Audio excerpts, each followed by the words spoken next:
Hello adventurers, and welcome back to my channel. Today we are at an amazing place, the National Bighorn Sheep Center here in Dubois, Wyoming. I cannot wait to share this with you. This is about to be absolutely amazing, and already it is starting out to be quite a treat. When I got here, there was a little critter that was roaming around in the parking lot. Well, it was just so cute. Now we are off into the center to see what we can find and if there is anything that we can learn from this specific site here in Wyoming.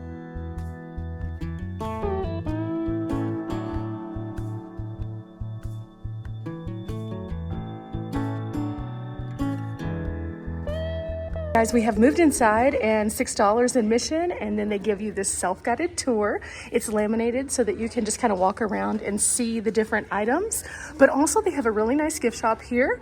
And so as I came through the gift shop and picked this up, they kind of set me in the right direction for an awesome tour. Now this location was so highly recommended that I had to stop in. They said this is one of the coolest places that I could go in this particular region, and I can already see that they're right. I'm going to show you guys around first, and then we'll talk about some of the things. So I'll just do a little walkthrough really quickly, and then after that we'll stop and kind of dig into some of these awesome things.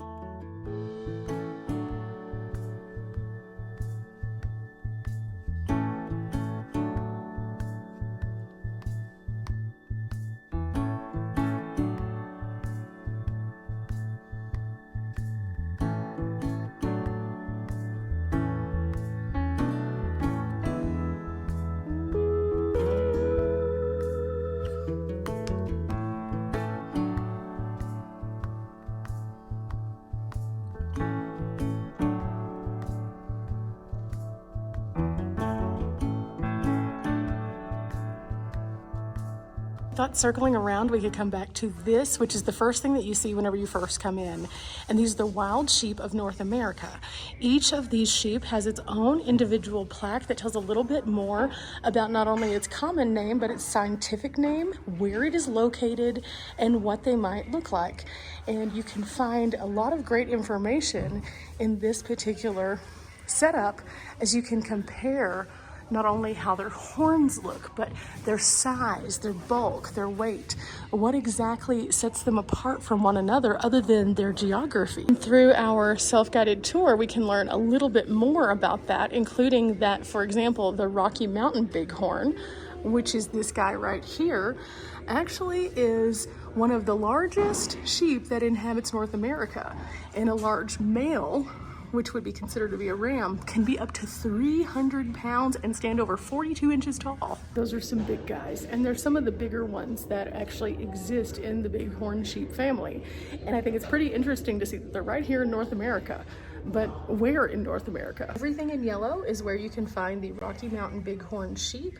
And so these are the ones that we're more commonly seeing around here that, you know, whenever we're out and about exploring, they're the ones that you always see the signs about, don't anger them because they could come up and butt you with their very massive horns. Those. This one right here is the other one you might find in North America in the United States, and it only gets up to 220 pounds. This is the desert bighorn. Where are these located? Well, Utah, Nevada, New Mexico, Arizona, Southern California, and into Mexico. So these are the ones that if you're in the desert, you're more likely to see, and even though they can be large and in charge, they're nowhere near as big as the Rocky Mountain guy. Comparing those two, I thought this was kind of interesting. They have two replicas here. This is the largest, the world record desert bighorn sheep. Again, replication of the originals, but this one is huge. This was harvested in around 1940, and it was a native meat hunter in Mexico's Baja Peninsula that found this guy. Now this one is a replica of the Rocky Mountain Bighorn, and at the time of it being found, the head itself weighed about 48 pounds. And according to biologists, the original ram was probably around 9 years old. Now, because we never want to encounter these in person, we may never have the opportunity to touch one. So they have a touch table here so that we can understand more about how this feels and also what they look like in person. But they also have some pelts of different kinds of animals down here, including bison, mountain goat, bighorn sheep, horse, coyote, domestic sheep, mule deer, moose, and pronghorns, all on this table right here. I think just from those two little sections you can see there's a lot here, and it's a small building but it's filled with a lot of information. Again, it was $6 to come, and so it's definitely worth it to get a first-hand glance at something that you might not be as familiar with, but there's so much more and we have a lot to do. So let's go into the petroglyphs section. You'd be thinking, why is there a petroglyph section in a place like this where we're talking about bighorn sheep?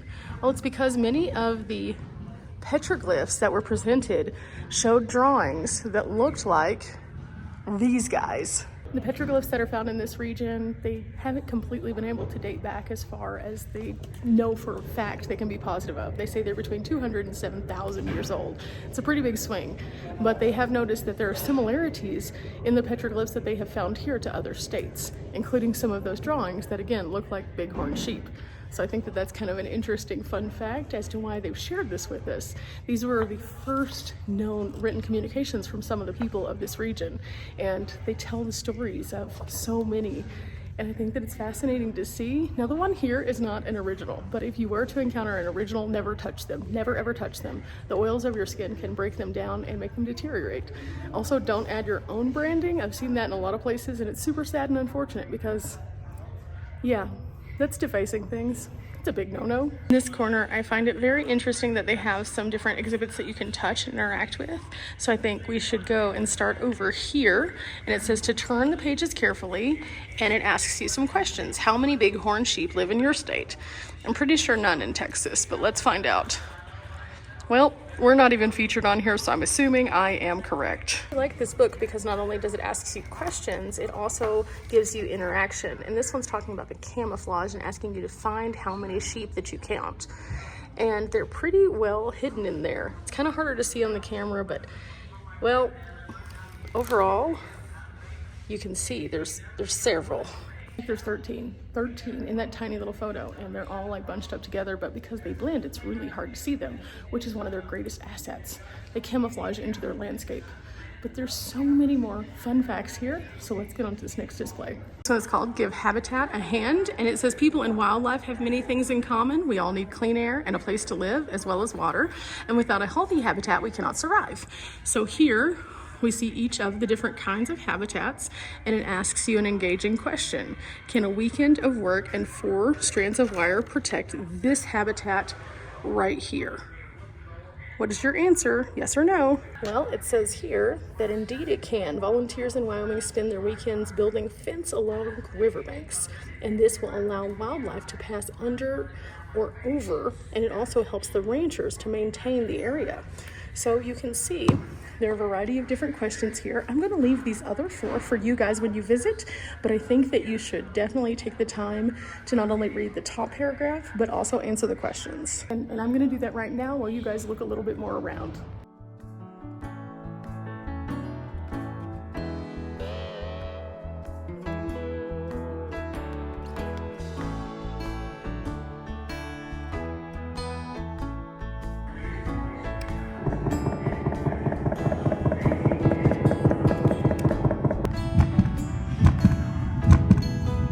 I found this 3D habitat map, and it's a migration topic here, and it says Dubois Whiskey Basin Area Trailhead. Today, over 27 square miles of land management by the Wyoming Game and Fish Department and the U.S. Forest Service, as well as the BLM and the Nature Conservancy, are managed specifically for the bighorn sheep.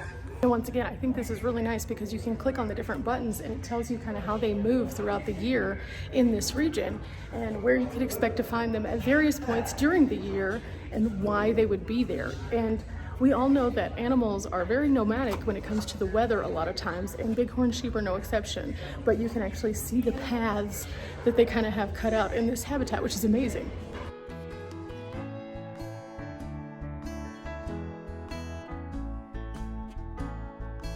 What do bighorn sheep need? Well, we talked about that they needed space and shelter and water and food, just like us humans. But there's even more little areas here that we can interact with. And they are color coordinated based on which topic that they fit into. So for example, space is all purple and orangish yellow is all shelter. Let's explore food. There's an entire section that explores more of the food journey, and you can see some of the photos, for example, where they're trapping them to rehome them or to give them maintenance based on needs that they have. And here you can find out that population control is also used through hunting and live trapping as well. And that's a very delicate balance. So what exactly do they eat though? They eat this pretty much every day. It takes from 500 to 1,200 square feet of land to produce the 4 pounds of vegetation in this particular box. So 4 pounds of vegetation every single day. Now, why are they protecting the bighorn sheep though? That's a good question that we all should be asking. Well, much like many other animals, they were overhunted. And in those conditions, they had to find a way to put them back together so that they wouldn't be overhunted anymore. So they set up regulations for hunting and things like that, but they also have a lot of other things that they put into place for conservancy, and I think that that's great. There is a display about the overhunting right here. I'm gonna leave that for you guys because there's a lot of reading to go along with it, and I definitely encourage you to learn from that one. But long story short, overhunting.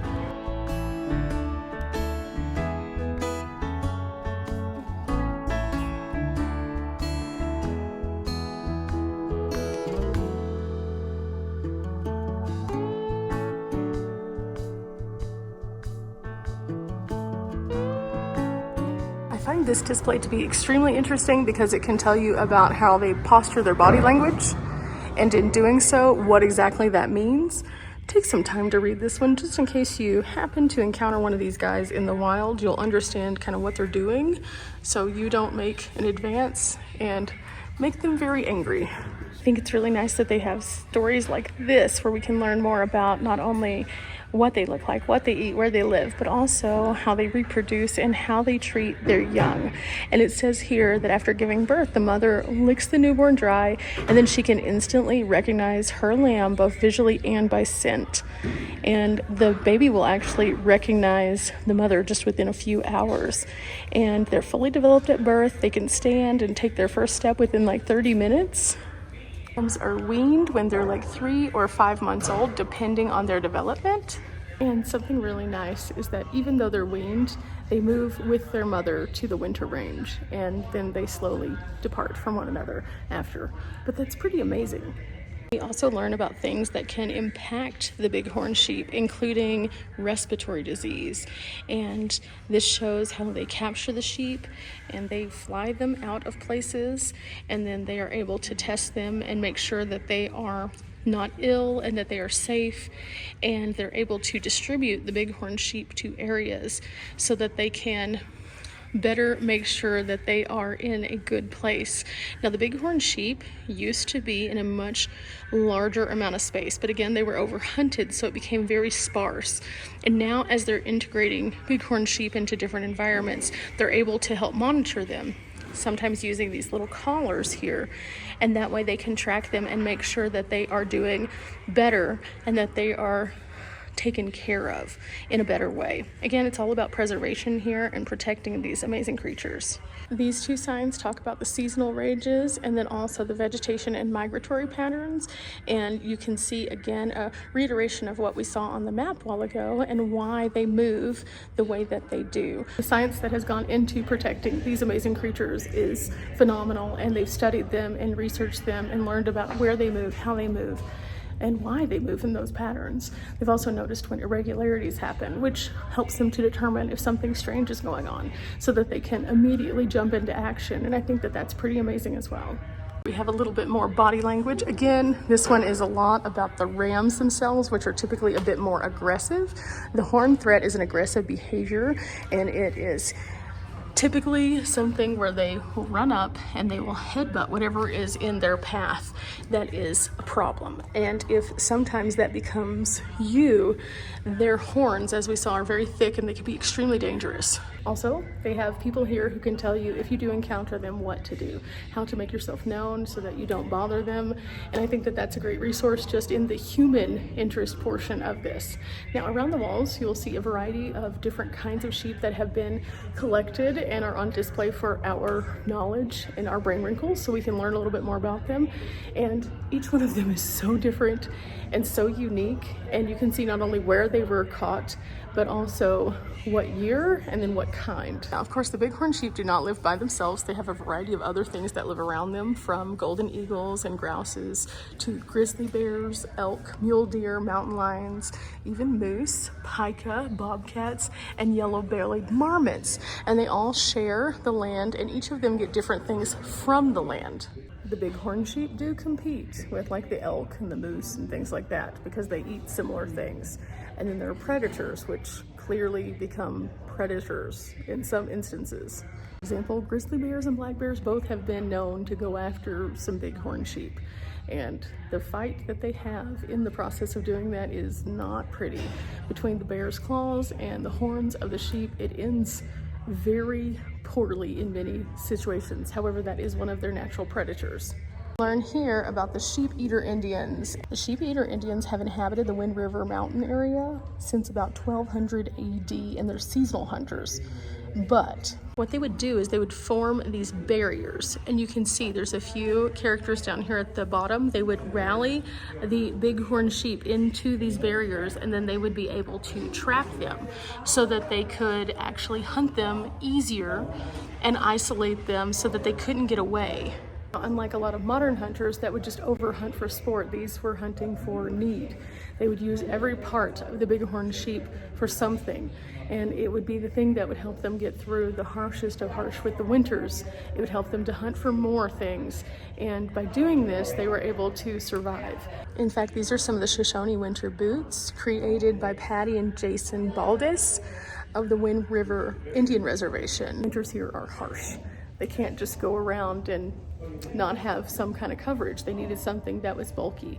They would use the various points of each animal in order to create that insulation, because without that insulation, they would freeze during the winters. All the items in this case are actually replicas of Native American tools and leather, and also ceremonial items that were made from the bighorn sheep, because again, they used everything. So you could see here that they would make storage containers out of bladders. They would make combs out of sheep's horns. They would actually create pouches out of the tanned hide, and they would use even the bones for sewing items such as these, so they can make baskets. Additionally, they would make ladles so that they could serve food. They would make different canisters so that they could have water. They would use these as tools such as knives. It was a necessity, and much like those who hunted bison in the central portion of the United States, they used literally everything.